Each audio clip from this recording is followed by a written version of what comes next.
Permissible uses of the county hospital levy is expanded to include operation and capital expenses, as well as the payment of principal and interest bonds issued for hospital purposes. Levy proceeds may be used to partially or fully compensate taxing districts for reductions in other taxing district levies resulting from the imposition of the hospital levy.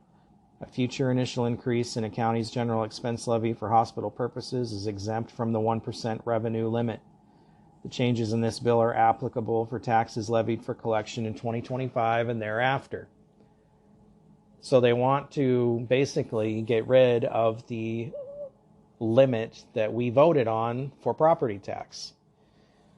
And this bill is specifically for this county-owned hospital bill that they're also looking at, that I'm not going to talk about in this episode, but for any county-owned hospital, there's currently only one in the state, and that's Harborview. So, they're wanting to increase property tax to do a $2 billion expansion to Harborview because it's the only level 1 trauma center, and they're spending about $300 million a year on people who can't pay for their medical and other like illegals and homeless who go to the hospital for treatment that also don't pay.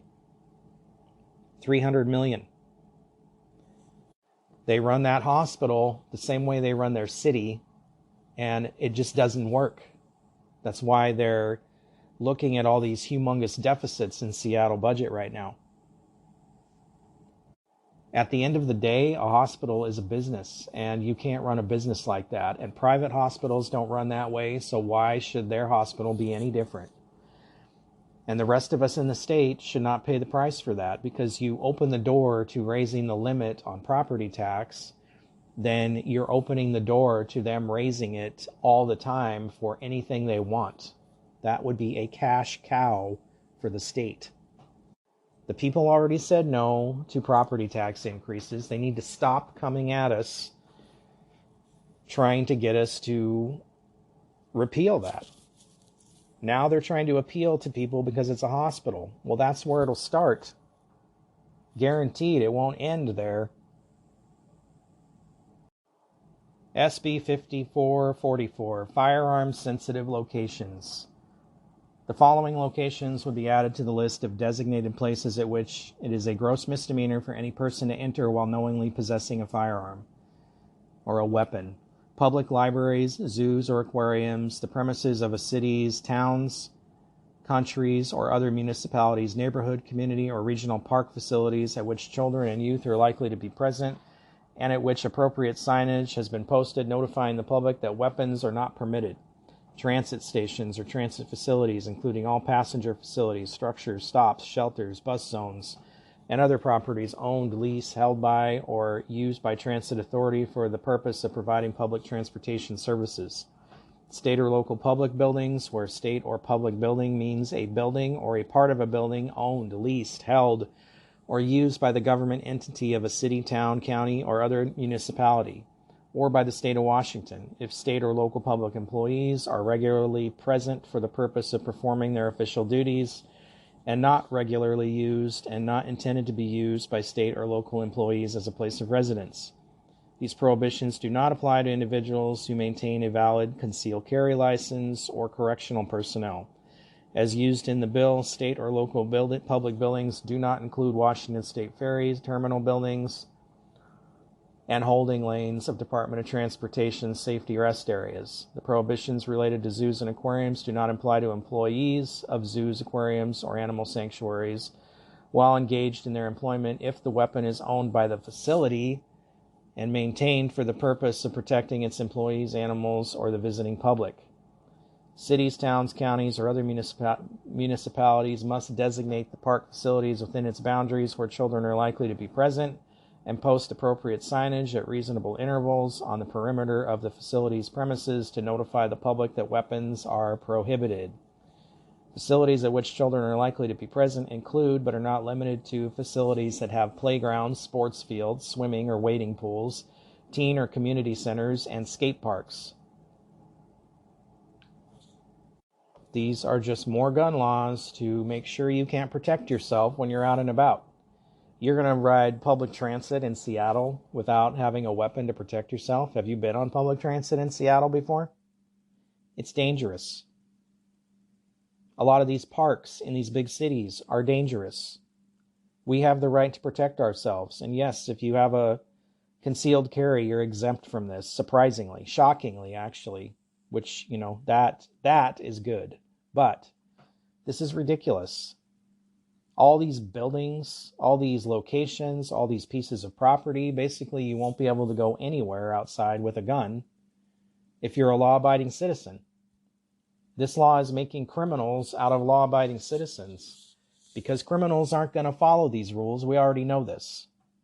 Just look at Chicago. Just look at any of these other cities that are huge gun-free zones. There's more gun violence than anywhere else in the U.S. because criminals know you're vulnerable. You can't protect yourself legally. This stuff needs to stop. And these next two, HB 2384 and 2485, is in regards to traffic safety cameras. 2384 authorizes automatic traffic safety cameras to be used to detect speed violations on state routes other than limited access highways within city limits. It'll make the pilot program permitting traffic cameras to be used for stopping an intersection or crosswalk violations, stopping when traffic obstructed violations, public transportation only lane violations, and stopping or traveling in a restricted lane violations permanent, and expands it to all areas of cities with populations of 90,000 or more residents.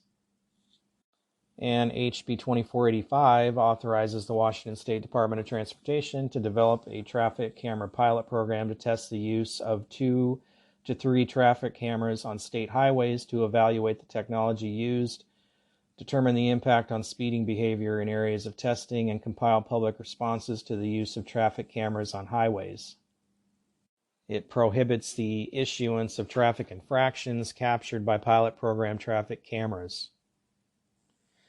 So, I don't know, I'm on the fence about this. I know that if they authorize all this, they'll be used everywhere, but quite frankly, after seeing the way people drive, especially on the freeway, I'm sort of all for this, because you can only have a couple state troopers out there managing speeders, and it's not working. If you've been on the freeway lately, it's not working. The aggressive speeding, driving that's going on, and the additional increased accidents that are occurring, something's got to be done. And I think these cameras are the answer. I mean, of course, people will figure out where these cameras are, and all the spots between will be the speeding zones, but I think it'll help. And, if you drive like that, well, I guess you shouldn't. I commute a lot, and I personally am sick and tired of dealing with the aggressive idiot drivers that are on the roads, and something needs to be done about it. And if you're one of those people, maybe you should leave home earlier so you don't have to drive so fast and drive like a moron between all the traffic that's on the freeway these days. Anywho, that's your update for the day. Olympia politicians are hard at work trying to improve your life here in the good old state of Washington.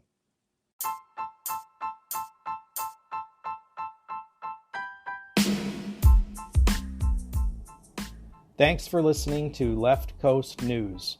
For more, visit leftcoastnews.net. Please subscribe, like, and share to your social media. We appreciate your support.